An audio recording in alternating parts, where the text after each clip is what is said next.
And have a listen to this. Have a listen to this. Interest rates are higher. I know people don't like that, but you should be welcoming a stronger economy. Maybe a deal has a point about the machinery of capitalism being oiled with the blood of the workers. The United States is a country that has always paid all of its bills. Lannister always pays his debts. Don't let the bastards get you.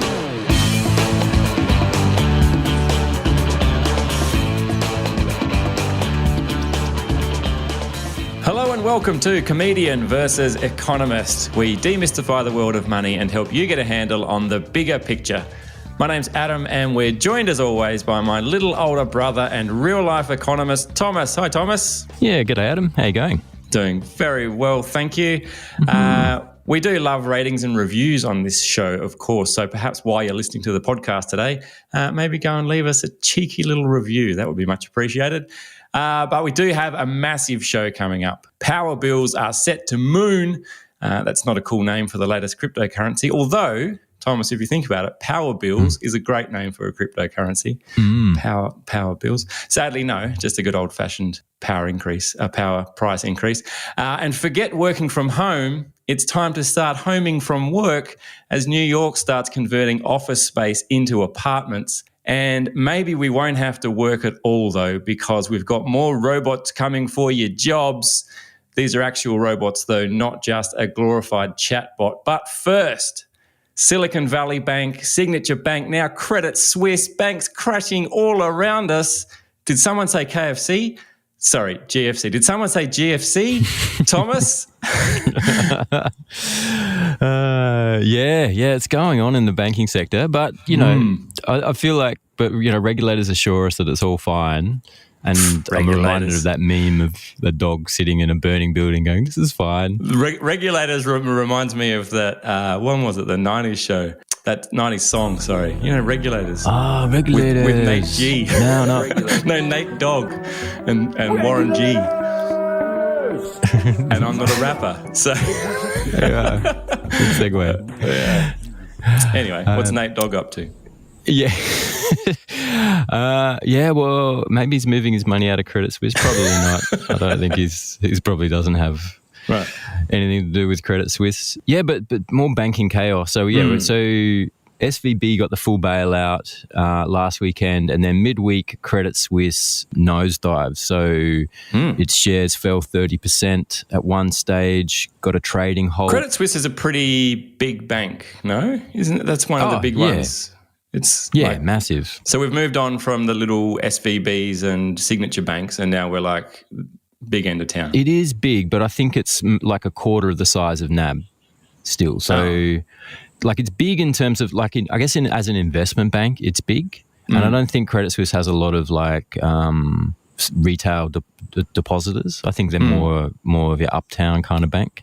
Right. Everyone's heard of them and it's a big name. And it's bigger than, no one had heard of SVB. So it's a big story. I mean, the weird thing about it is you look at this and think banking collapse. This is the collapse of the financial sector we've been worried about for 12 years or whatever. Yeah. But what happened to Credit Suisse has nothing to do with what happened to SVB. Rubbish. Really? No, yeah, practically nothing. Just coincidence that two banks or three banks all crashed at the same time. Unrelated incidences that happened at different banks. No, that's the reality. No, what happened at Signature Bank and SVB was pretty much the same. SVB had an over-concentration in the tech sector and then a mismatch in their liabilities because they'd gone long treasuries, and so they couldn't handle a run. Same story at Signature Bank. Credit Suisse doesn't have any of that issue. They don't have an over-reliance on one sector. They don't have a liability mismatch on their books. What they did have, they had to file a report in the US. Well, no, the US Securities and Exchange Commission announced that they were looking into it and they had to delay the publication by a week. And everyone's like, ooh, that's a bit odd. And then they came out and announced that they had found material weaknesses in their financial reporting processes for 2021 and 2022. Didn't say what those material weaknesses were, but everyone heard that and went, oh, that's not good. Right. And it happened just as SVB Bank and all of that collapsing. And I don't know if you caught this other story about First Republics, but First Republic got into trouble the same way Signature Bank was in trouble. And then all the big banks in America got together and then said, we're just going to put heaps of money into Signature Bank, into First Republic Bank. Because what had happened is you had this flight from the smaller regional lenders, which everyone was worried about, and a flight to safety. So, okay, we're pulling out of First Republic Bank and we're going to dump it in JP Morgan. And so this dynamic's going on. And so then... Hang on, JP Morgan then said, we can't let that happen. We don't want more customers. We need to give First Republic Bank some money. Yeah. This is what the regulators in America coordinated. All that they said to JP Morgan, all that money that's coming to you from the small banks, can you just put it back? Right. And they're like, all right. Why did they agree to that? I think because the alternative is the collapse of the financial sector. That's a good carrot, I suppose. Yeah, which, probably wouldn't have been good for profits of a bank. Not financial analysis there, but probably. Yeah. Okay. Yeah. So that's going on. So all that's going on. So the whole financial sector is looking like pretty wobbly, pretty weird. Treasury yields are all over the shop. Like the bond market had tanked massively and then bounced back, and just unprecedented moves in the bond market. So it seems like it's like this. It's a pivotal moment. It feels like one of these moments where it could go either way. Everyone's a bit tetchy, and then Credit Suisse comes out and says, yeah, we've got material weaknesses in our financial reporting processes. And then, and then the biggest shareholder is the Saudi National Bank. Yeah, I saw that. I don't understand why the Saudi National Bank is the biggest shareholder of Credit Suisse. Yeah. I mean, I think that's just how world of finance works. But the head of the Saudi... I like how you're like, that's just how the world of finance works. Is like the equivalent of saying, yeah, that's because you don't understand most things. But it's such a nicer way of putting it. It's just how the world of finance works, Adam. Right. Some things beyond the pale of your understanding. No, but the head of the Saudi National Bank comes out and says, just want to announce we're not going to give Credit Suisse any more money because we have reached our cap. So like once there's like thresholds, like if I don't know what it is, but like if you own more than 10% of the company, then you need to like report together or something like this. It becomes a different story. Yeah. And they held as much as they were willing to hold. And so he comes out and goes, yeah, we're not, just want to let everyone know we're not going to give Credit Suisse any more money. Everyone's like, does Credit Suisse need more money? What? How's the champagne timing? Like, just that is, you can't, like, I've seen a lot of performance, comedy plays, whatever. You can't buy timing. That is amazing. Yeah, I've read the report. Just as an FYI, nothing, totally unrelated. We're not giving them any more money. Yeah, mic drop. Mic drop. Yeah. So markets freaked. Shares crashed 30% at some point. Trading the stock went into a trading halt.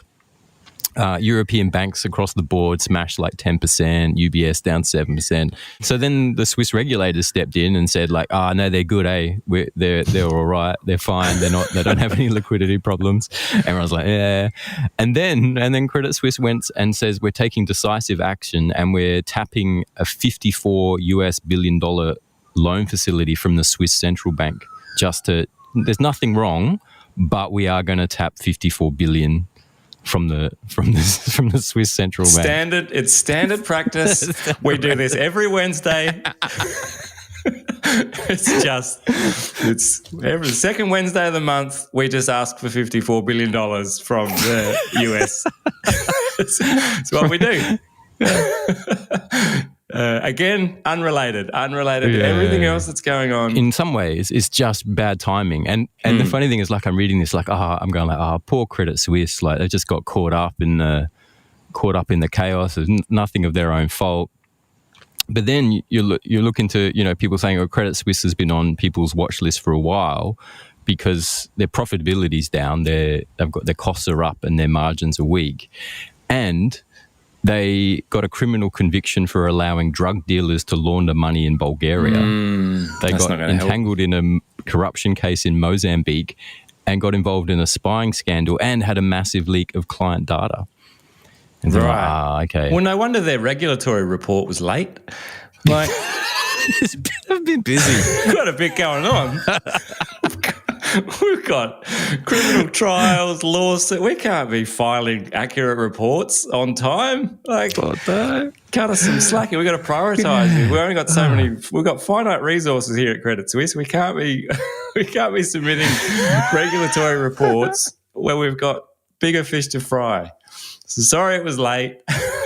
Sorry it wasn't as accurate as you'd like it to be, but we've got a bit going on. Just feeling like the emails from the Securities and Exchange Commission just putting us under a bit of pressure. Yeah, a bit naggy. So all that's going on. And then Bank of England's in emergency talks for some reason. Right. Because credit, I think the thing about Credit Suisse is that goes everywhere. SVB is pretty isolated to Silicon Valley. Credit Suisse is like global. So Bank of England's in emergency talks. And then the Aussie bond market, I think I might have reversed now, but it went from pricing rate hikes to pricing rate cuts.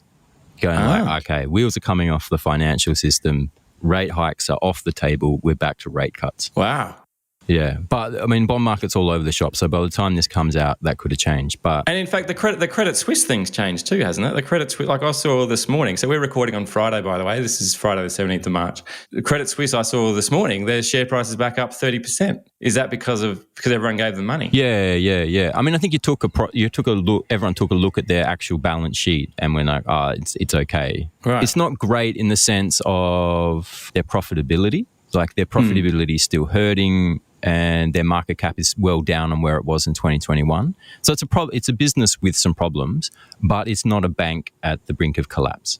Like it was a market overreaction to, just with the timing of everything. It was unfortunate timing. Right. Okay. And the ECB interestingly looked through all this and went like, Christine Lagarde, who's in our intro, actually, she looked through it and went like, "Yeah, we're hiking rates. We're not going to let this stop us from hiking rates." Good on you, Christine. I heard someone this morning say that with all the money that's flowing into Credit Suisse at the moment, they're actually going to rename themselves Debit Suisse. Okay, Thomas, what's happening with electricity prices? Yeah, well, they're going up. That much we know. So we got the draft default offers released by the Australian energy regulator. So we talked about this a little bit last year, but the way the energy market work is the regulator controls retail prices through the default market offer, which is sort of like a benchmark rate for everyone in the system. Okay. And so it sort of released the draft determination on what should happen to those. And prices going up, no surprise there. So New South Wales, South Australia and parts of Queensland looking at around 23.7% increase in electricity prices. So pretty, substantial. Interesting we're talking about. I actually had a solar system installed today. And the guy said he's like, perfect timing, really, to get a solar system installed because with prices going up, he said your return on investment is actually the end of the weekend. So I'm like, it's amazing. I should save enough by Tuesday to have paid off the solar system. So 23% in South Australia. So that's like, I would not normally ever be happy about power prices rising, but as a new solar system owner, I'm like, great. Think how much I'll save. Oh no, I mean, it's definitely changed the economics. I mean, we got our solar system about 2 years ago, and I reckon the return was like break-even return was like 6 years or something. But it's that was all before COVID. No, just after COVID, but before the energy market blew up. So that's got to be down. So yeah. I mean, I get nothing to feed back in. Like I'm getting like 5 cents or something feeding back into the grid, but still, I think it's stacking up. And I'm running a heater, and it's 27 degrees outside. So just because I can, I'm sweating bullets in here. So we're 23.7% New South Wales, South Australia, but 31% in Victoria. It's 31.1%, yeah. So that's pretty hefty. And that comes across, because we also had double-digit increases last year. We got 18% New South Wales, 12% Queensland. So on the way up. So yeah, pretty chunky. So that's a draft that'll get finalised in May and then come into effect in the new financial year. It's when we can expect that to land. Did the government have some price caps? Yeah, they did. Yeah, they brought in price caps. What happened to them? Well, no, they're in place. So that's at the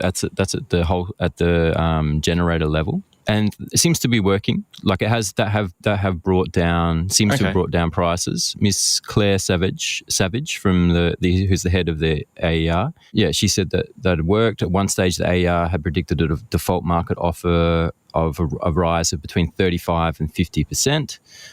She says, but since October, the price of those 4 contracts has fallen, fall of 50% in some regions, and that's definitely put quite a significant reduction in the amount of price increases we'd be expecting to make.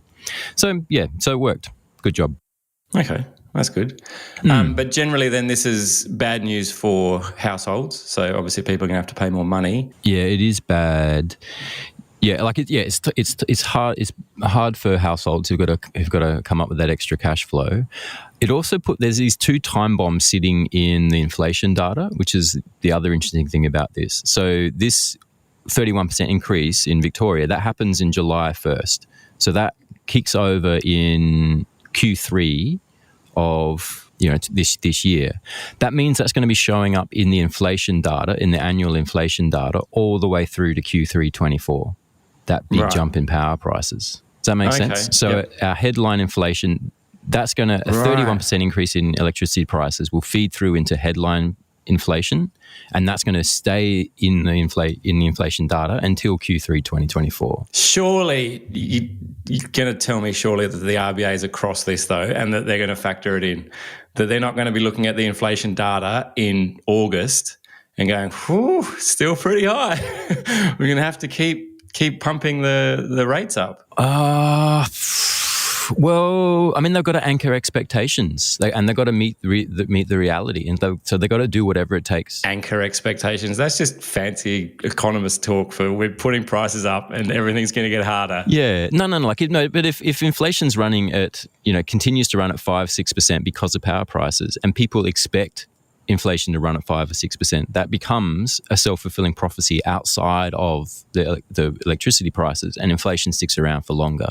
Right. So the RBA has to meet the inflation data where it's at. And electricity prices will go into, it'll be part of the mix. Won't increased electricity prices have the same impact on spending and jobs and other things as raising rates? Like, isn't the reason that we're raising rates to try and cut inflation? So we want to raise rates, reduce people's spending, reduce people's kind of disposable income. And wouldn't raising electricity prices have the same effect? Therefore, if we do both, we're really smashing everybody? Yeah. I mean, directionally it would. Whether it's one for one is hard to know. And definitely the RBA will be like, looking at the balance of the economy and looking what's going on. And, if consumers are really getting smashed, they're not going to keep hiking rates. But if the consumers hold out and they do okay and unemployment doesn't rise, this inflation could, that's sticky inflation. So it's what, like, we're talking about, like, shifting, like having sticky inflation. This is a bit of a problem. The other problem is rents. So we know, like, on core logic data, rents are running at 11%. Rents in the inflation data are like 4%. And the difference is that core logic is measuring new rental contracts, where the ABS is measuring the stock of rental prices. Okay. Does that make sense? No. So it's like... But I'll try listening this time.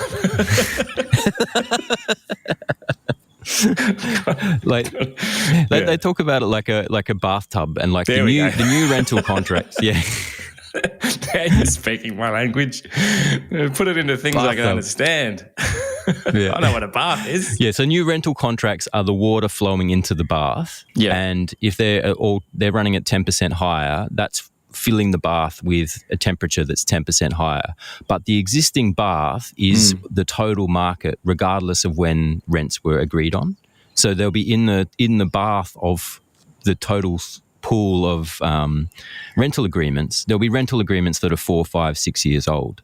Rental prices are going up on new contracts when new contracts are made, but that doesn't mean the existing contracts are going up. But they will in time once they roll over. And so that's why we're running at 11% now, but ABS says it's like 4%. But once all that new flow coming in heats up the pool, heats up the bath, then we're going to have 10% rental inflation in the ABS data. But it's not going to happen for another year, 2 years. Right.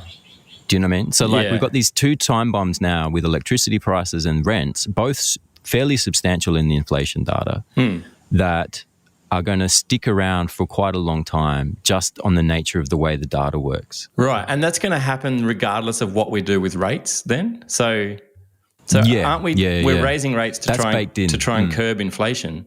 So shouldn't we just stop raising? This is back to my other point. Shouldn't we just stop raising rates? If we're kind of saying, well, we know inflation's going to get sticky and it's going to stay around and there's nothing we can do about it. So how about we don't raise rates while the inflation's, immovable, and we'll just kind of just deal with it until that all works itself out, and then we'll reassess where we're at. It seems pretty cruel to be raising rates while there's this immovable inflation. If the rationale for raising rates is to get inflation down, but we know we can't move it with rates, then what are we doing? We're banging our head against the wall. Yeah. I mean, it is one of the why monetary policy is a blunt instrument. Like if you imagine there's two sectors in the economy and one's running really hot and that's pulling the inflation data up, but the RBA can't touch it. The RBA, on its mandate, has to go after the other sector of the economy and smash it in order to bring the average down.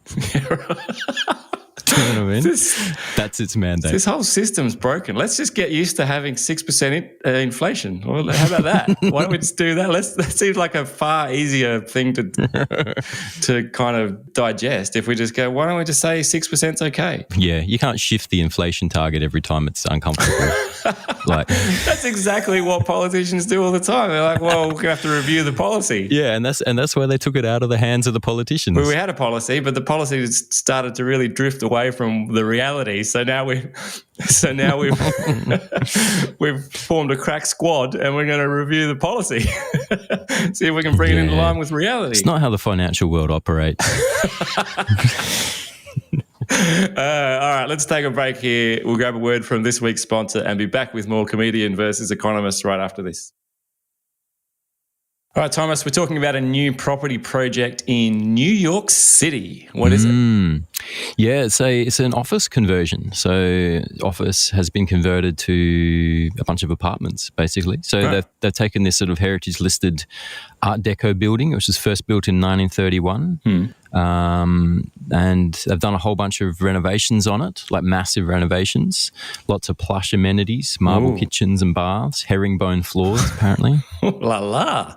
Yeah. Right. Yeah, and then the first residents are moving in this month. Rich residents, I'm guessing. Rich residents. Yeah, well, the address is 1 Wall Street. So it's like the first street on when you get to Wall Street. And the developer, Harry Macklow, said it was a landmark. It was the threshold of the financial district. Right. It was really walking right into the home of capitalism.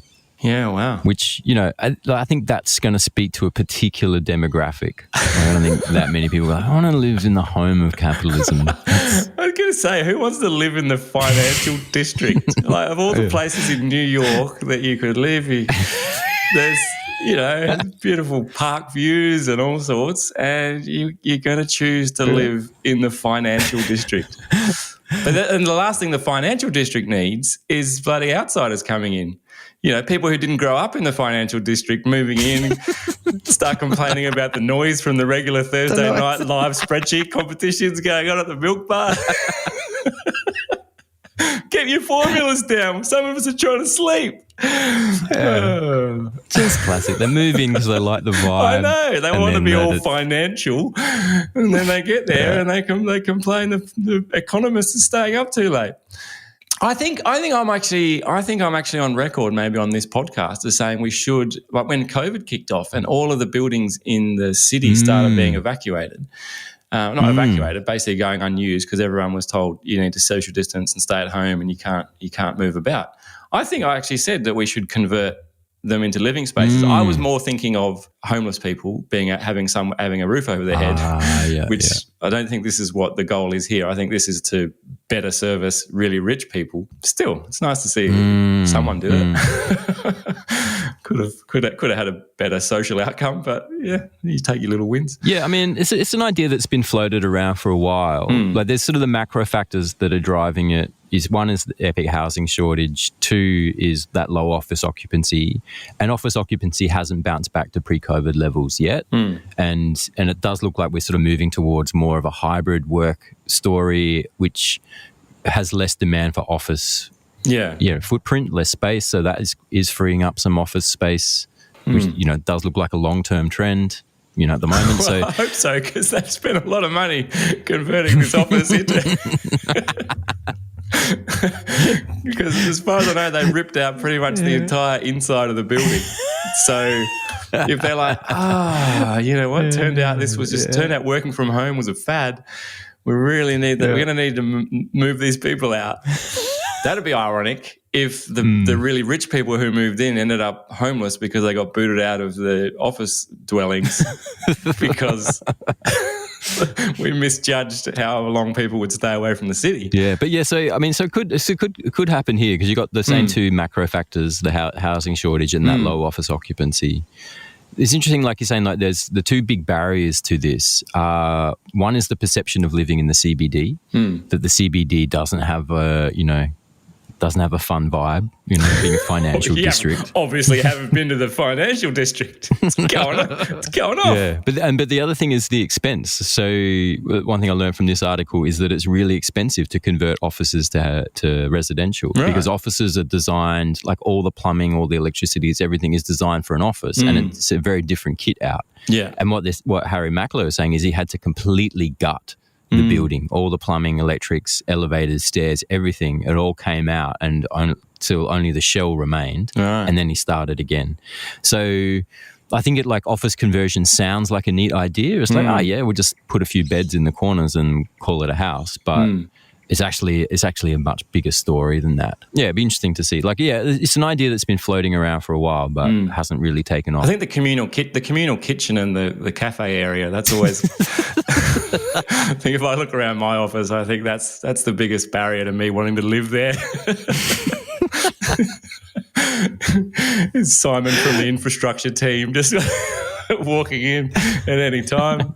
Grabbing an instant coffee. There's little notes. Can whoever left their champagne glasses in the kitchen? Passive aggressive. Please clean up after yourselves. Just have a little respect. Not all of us want to pick up your rubbish. Yeah, a bit of that sort of gear. I had some caviar in the fridge and it was clearly labelled.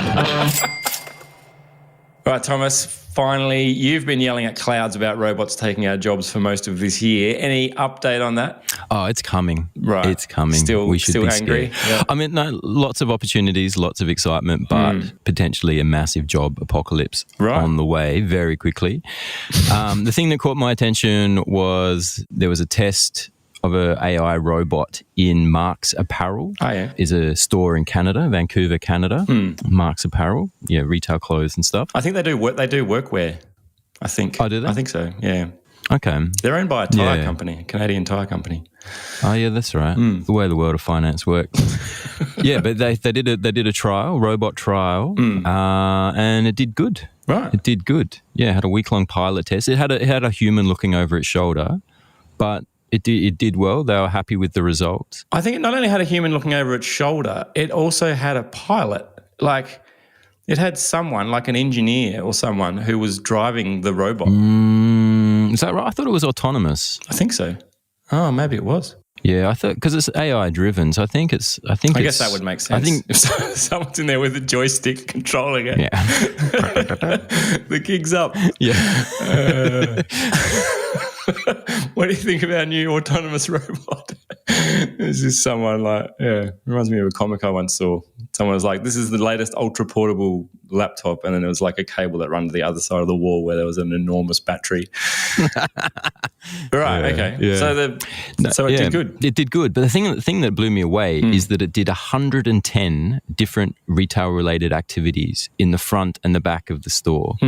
Included picking and packing merchandise, sales floor replenishment, cleaning, tagging, labelling, store display compliance, and folding. Folding? Yeah. So So 110, like that's not, like one robot doing one thing. Like I get it. But 110 different tasks, that's pretty wow for me. But some of those tasks might be like picked up a pen, didn't know what to do with it, put it back down. And it doesn't say how long it took it either. I don't know. Had a chat to Louise from accounts. Bit of water cooler banter. Task number 37, tick. Talked to Stuart about the footy, 57, tick. It also didn't say how quickly it was able to do these things, did it? Well, doesn't matter. Well, it kind of does. No, because you're not paying it by the hour. But you still need stuff. As long as it's a reasonable time frame, like it's not like 4 hours to fold one shirt. I'm going to find the video. There's a video from the company that made this robot. Have you seen the video of the robot with the Ziploc bag? And yeah. And its job was to open the Ziploc bag, take some different coloured ping pong balls, put them in the bag, and then zip it up again. It literally took this is a 4.5 minute video of this robot putting ping pong balls in it. It would take a human like literally 5 seconds.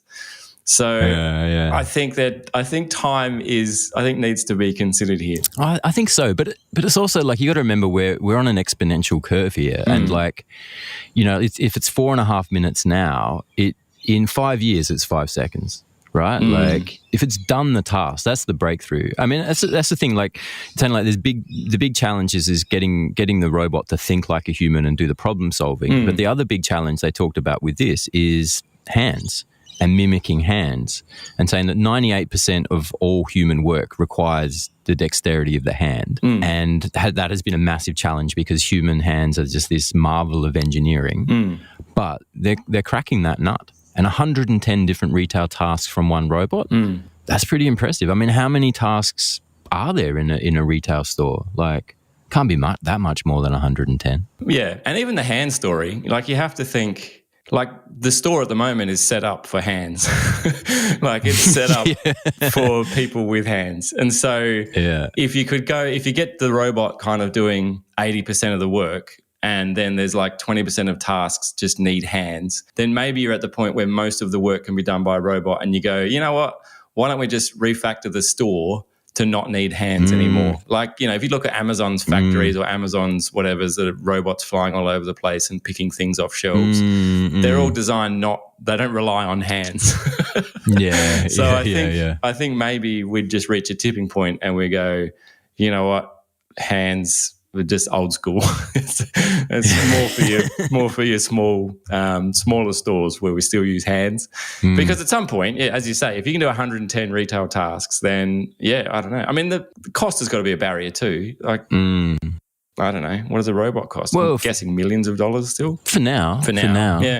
Yeah. I mean, this is the thing. Like, everyone, you look at it, it's easier to mock robots doing a slow job, not doing a great job, but it's like, that's now. It's like, look at where the how the iPhone evolved over 10 years. We're looking at something probably quicker than that with this stuff. So, well, it'd have to be, because it'd be very difficult to performance manage a robot too. Like, if it wasn't working and you needed to be like, look, mate, you're just not getting the balls in the bag as quick as we need you to do it. Like, I'm sorry. We just need to we're going to have a talk.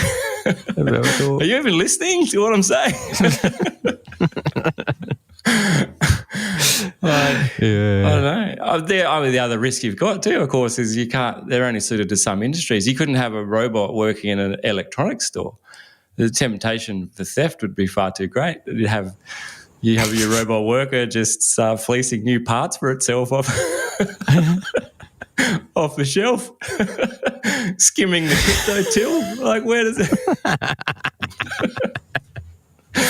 it end?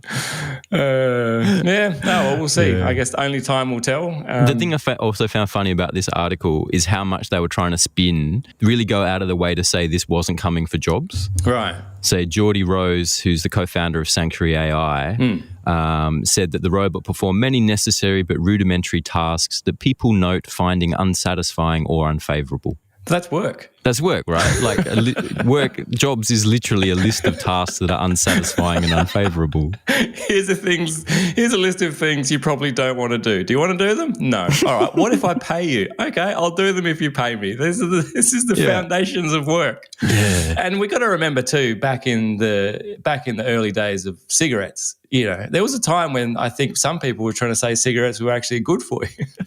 You know, like I think we need to be mindful of the lessons of the past and go, well, I don't think we should necessarily just assume that, you know, people who are making the next thing, whether it's cigarettes or robots, have our best interests at heart. No. I mean, but I find it interesting that there is actually this push. So the AFR also wrote a review of Chat GPT-4, version 4 that's just come out. Pretty amazing. And they were loving it. But they're saying if companies continue down this path to automate some of the most time-consuming tasks, white-collar employees will get back the thing they value most, time. Oh, yes. That is just poetic. Yes, but it's such a stupid statement. Like, you know, like you imagine your boss walks in and goes, "What are you doing? Just sitting around?" Like, "Oh, I'm just enjoying the time that's freed up because ChatGPT's doing my work now." Yeah, it's like I'm not paying you to just sit around. If your time's freed up, either I'm taking that, I'm paying you less, or I'm getting you to do something else that I'm going to pay you for. It's not freeing up time for office workers. Office workers are not, there's no scenario where office workers are getting more time at the end of the robot revolution. Yeah. That's just, but it's just interesting that everyone at the pushing this is really going out of their way to say, oh, it's going to create lots of opportunities. It's not going to kill jobs. Like, yeah, it patently is. And the reason, and the biggest hint to that is that people are really trying to tell you that it's not. For sure it is. This is like when I was in the shaver shop and I was buying a shaver, electric shaver, and the guy was like, you can use it wet or dry, you can use it in the shower, so you can save time. And I thought to myself, I'm like, brilliant, I'll be able to shave in the shower. And of course that'll save time because I'm showering and I'm shaving. But that only works if, like, I was planning to just stand idly in the shower for a period of time. Because I can't be washing my hair while I'm shaving, or I can't be, it takes some coordination. I can't be, lathering the soap while I'm shaving. So while I'm shaving, I'm not doing whatever else I might have been doing in the shower. So really, being able to shave in the shower or after the shower has no impact on my time. Yeah. So I think there's a lesson in that for all of us. Yeah. That's exactly what the robot revolution is going to be like. It's going to be like my shaver. All right, Thomas, we've gone on far too long. I think we better leave it there. We did want to get to a message from Quinton, who sent us a message at CVE Podcast. We won't get to it this week, but it was really interesting. So stick around and give you a reason to tune in next week. We'll definitely get to it then. So that's it from us. Don't forget, FinFest is happening again this year, November the 11th, 2023 at the Carriage Works in Sydney. We hope you can join us there. Great event last year, promises to be an even bigger and better event this year. But for us, that's all for this week. It is bye for now. You have been listening to an Equity Mates Media production. In the spirit of reconciliation, Equity Mates Media acknowledges the traditional custodians of country throughout Australia and their connections to land, sea and community. We pay our respects to their elders past and present and extend that respect to all Aboriginal and Torres Strait Islander peoples today. This podcast is intended for education and entertainment purposes. Any advice is general advice only and has not taken into account your personal financial circumstances, needs, or objectives. Before acting on general advice, you should consider if it is relevant to your needs and read the relevant product disclosure statement. And if you're unsure, please speak to a financial professional. The hosts of this podcast and their guests may have positions in the companies mentioned. Equity Mates Media operates under an Australian Financial Services Licence 540697.